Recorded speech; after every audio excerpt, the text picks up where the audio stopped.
how to write an effective race plan. So this is a little insight into an area that I spend a lot of time ahead of races, really considering, investing in and talking about my coach with as well. So I always write a race plan. I love getting into the detail of this. I find it really, really cathartic to have a super clear set of process goals, performance goals, and how that can relate to potentially an outcome as well. So what are process, performance and outcome goals? So a process goal is about how you're going to go about it. How are you going to swim? How are you going to bike? How are you going to run? A performance goal is the time you think you could deliver across each of those disciplines, plus transitions, and what that could result in for your whole race, so your overall race time. So it's more of a metric-based goal. It's also then understanding, okay, so if I delivered X in terms of my performance goals, could that result in an outcome? For some people it is relevant, for some people it isn't. So for me, racing in the professional field, an outcome in a race based on a performance is a relevant factor to take into an equation as well.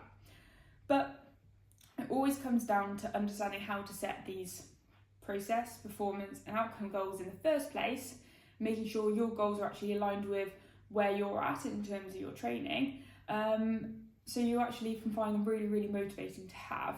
And also, it's really important afterwards, so I then go back as soon as I've done a race and I'll review how I then delivered against those process, performance and outcome goals that I've set myself, so I can have a really balanced evaluation of the race and take away some key learnings about what the race has told me, about whether I felt like the performance goals I set myself, were they too aspirational? Was I not quite spot on? Was something else a little bit off? Or were they about right? So usually I've been able to kind of set my performance goals within a good few minutes of what I've actually then delivered on a race. So how do I get to the point where I'm able to quite accurately predict what I'm able to do in a race? So this is through the consistency in training. So I don't do a lot of change with what I do each week. Across all three disciplines, it's pretty much of a muchness, which is great because I don't have to think too much about what I'm doing. I also like consistency and I don't like change, so that also helps. I love monotony, so doing the same thing is actually more relaxing for me than changing everything each week. It also means, so I'm doing the same sessions now across each of the disciplines as I did when I first started triathlon back in 2018. So I've got years of training information and records on Train Exhale to look back at. So for example, I can look at key session I do quite often as a benchmark session is 40 times 100 off a set turnaround time. So I know when I first started, I couldn't do 40 times 100, so I did 30 times 100. If I couldn't do 30, I knew where I got to in terms of the number delivered. So each time I'm able to look at, okay, have I improved? So now I'm doing 40 times 100 quite consistently, and I can then look at the information I've got about splits. So I know for each of the 40, I was able to hit X in terms of the splits per 100 metres. Then when I'm thinking about this in terms of performance goal for an Ironman, I'm thinking, okay, is that realistic for me to swim at that pace per 100 metres for the whole duration of the 3.8k for the Ironman swim? If I think yes, then I can start to work out, okay, if I hold an average of X per 100 metres, that means I'm able to deliver probably in around this as a swim split. So that's how I've set my performance goal. I'm using my historic and current training information to understand what I might be able to deliver. I can then predict that for a race. I can then review it afterwards. So there might be other factors that come into the equation. So if I think I'm on track for X in terms of swim time, it could be that on that day, super choppy, like the current was working against you the whole way, and it then resulted in a slow swim. So that's how I then look at it and think, right, okay, look at other people's swim times. I know that, for example, like I swim with my coach Tom a lot, and I can then use his swim split to then make an assessment based on the predicted difference. So he'll come out the swim in a quicker time than me. We know roughly what that gap should be. So I'll be able to make an assessment from that piece of information about whether the swim split I delivered was actually representative of where I felt that my swim form was at. So that's how I'm starting to build these process these performance goals. So I'm using historic data, being able to then evaluate it from my training sessions, because they're so consistent with what I do each week, to then make predictions about what I think I could do in a race. And this is what I do across swim, bike, run. So I've got a really clear idea in my head around what I think on my best day I'll be able to deliver across those 3 disciplines, and then what that could look like in terms of an overall time goal. I've got lots of information about, well, this race in particular, from doing Ironman Lanzarote a couple of times. So that helps for me to be able to then build that race plan. I've been to races before, so like for example Luxembourg 70.3, I had a really good idea of what I'd be able to do there. Even though I'd never been there before, never raced there before, never ridden the course, I was looking at historic information about what other athletes have delivered. I was being able to make an assessment about where my form was at, whether I'd raced with them before or whether similar athletes that I'd raced with them before, to be able to then build together, okay, this is what I think I could deliver across swim, bike, run. So it's using a combination of your training data, being able to work with your coach to be able to understand and interpret that data about how it looks and what that could lead to based on your potential at that moment in time, and also using other athletes' historic data and historic race performances to understand, based on that individual course, what do the splits across swim, bike, run potentially look like. So it's using that analysis really, really smartly to be able to then develop that race plan. So you've worked out what your like actual performance goals could be across swim, bike, run. So the next thing that I like to do is, okay, what's the process that I need to execute and follow to be able to deliver that?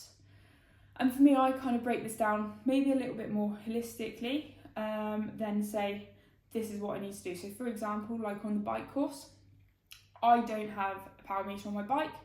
I haven't done for a while now. I've switched to shorter crank lengths, and actually I didn't even use it in races anyway. I found it more distracting than helpful. So I'll train on my indoor sessions with power. I also use heart rate and RPE, but when I'm racing and when I've been training outdoors, I purely go on intuition and feel. I use heart rate to cross-reference against, and I also have the support of understanding from my coach how he's training, whether that intensity was again about right. So it's using that combination of assessment against others and assessment based on how I feel, developing that intuition through training to be able to work out, okay, from the process side in a race, how do I want certain things to maybe feel? And the bike's a really good example of this. It's not just a case of hitting a power number and you'll deliver a split. There's so many factors that come into the equation.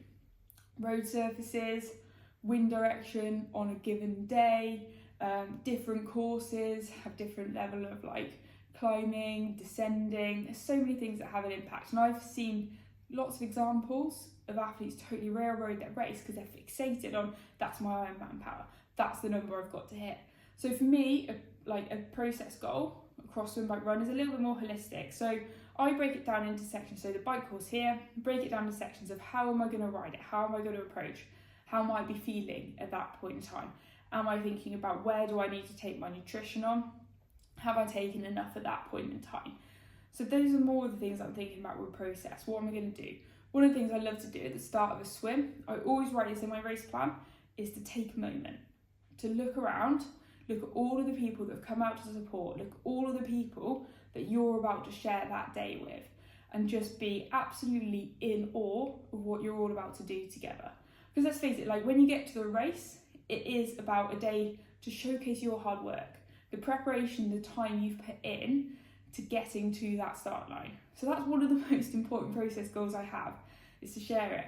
I put other little things in there like thank every volunteer, like just be grateful for the support you've got from others out on the course. And at some points in time it's hard when you are feeling like you're absolutely wrecked, but I found the more that I focus on like enjoying it and being grateful for that race experience, like the less it hurts in some way. So it sounds a little bit odd, but those are the things that I'm thinking about. When I'm thinking about like the process goals, it's more about how am I behaving, how do I want the race to feel, what are the things that I'm doing in terms of like my swim, bike, run execution that are going to contribute towards that performance goal. So the swim start, I'm thinking about, okay, who am I going to stand with? Where am I going to start?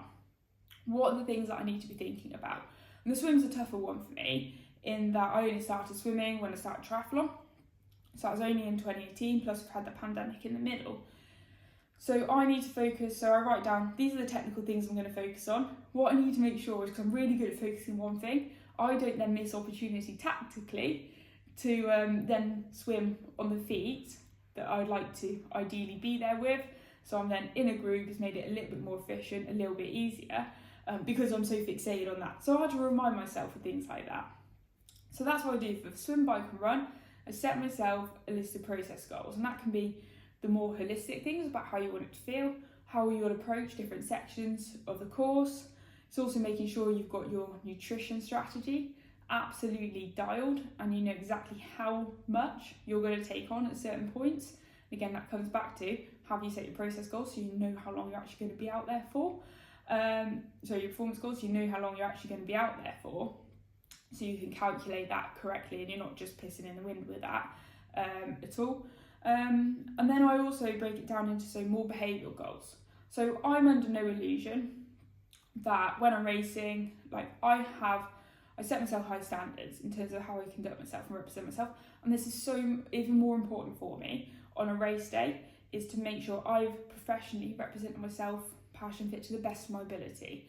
Like there's a huge level of responsibility that I feel in terms of how I deliver that. So it is little things, I know it sounds silly, but like making sure I am, when I can, just like smiling.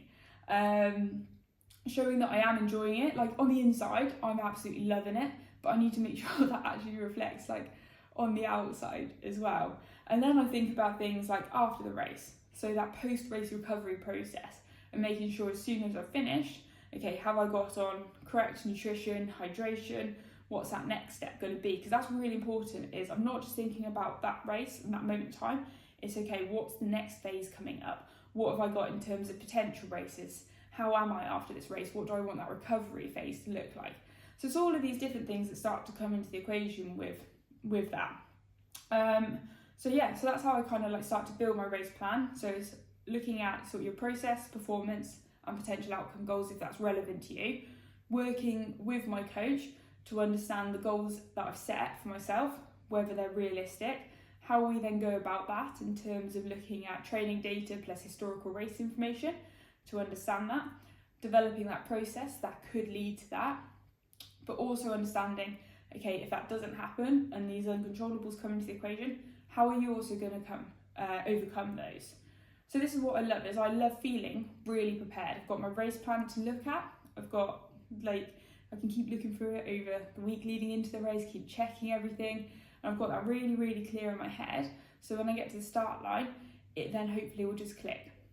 I've got clarity over how my day could look, and I'm not there thinking, have I missed this? Should I have done that? Actually, I don't know what I'm going to do in terms of my time goals. I've got a really clear understanding of how I'm going to evaluate my race afterwards, what learning I'm going to take from it, and then how that feeds into the next approach. Most importantly for me, is making sure that I just totally just enjoy the day. Like, put all of that to one side. You've got that in your head, you know it's done. Then you can just focus on enjoying it, because you've got a really, really concrete process, performance, and potentially outcome goal in your head.